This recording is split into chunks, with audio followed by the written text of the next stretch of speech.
Hello and welcome to ModernSD, the series where I show you the best ways to play classic games in the modern standard definition of 1080p, 60fps, and beyond. Sonic Adventure 2 originally released in 2001 on the Sega Dreamcast, but when that console failed and Sega went third party, the game found itself being ported to the Nintendo GameCube as Sonic Adventure 2 Battle, or as a lot of people seem to call it, Sonic Adventure Battle 2, another victim of what I like to call millennial mispronunciation syndrome, along with the Game Boy Advanced and Super Mario DS. As with Sonic Adventure DX Director's Cut, Sonic Adventure 2 Battle adds some new content, though it's not nearly as robust as what the first game received in its respective GameCube port. Most of it was related to the multiplayer battle mode, hence its name. At the very least, this does mean that the gameplay is affected much less adversely, so credit where it's due, I suppose. Unfortunately though, this version of the game introduces many problems that didn't exist in the original Dreamcast release, particularly with the cutscenes. The music is much too loud now, drowning out the characters' voices, and a lot of lighting effects are outright broken when compared to the original. To be sure, this isn't as bad as Sonic Adventure DX, which I gave its own case study in the previous ModernSD episode, but Sonic Adventure 2 Battle still definitely hindered Sonic Adventure 2's lasting impression on the general gaming space. What didn't help is that just like DX, Battle was the version that Sega later ported to PC and console, with very little in the way of improvements aside from the HD and widescreen.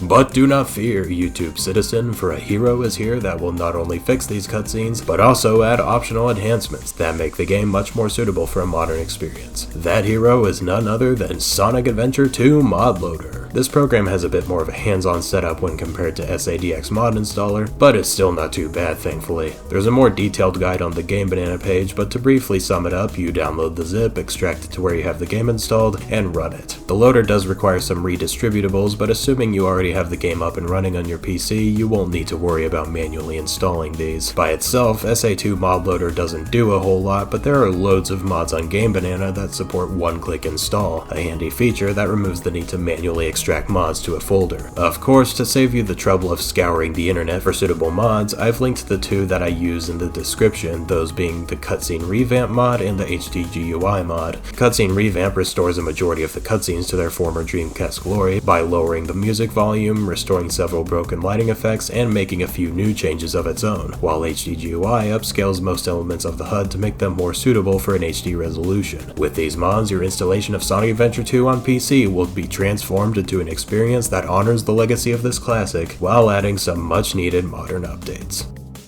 If you want more content about this game, be sure to check out my other videos about the subject and subscribe for more Sonic content. Coming up next is my full retrospective on Sonic Heroes, so stay tuned, thanks for watching, and as always, enjoy life.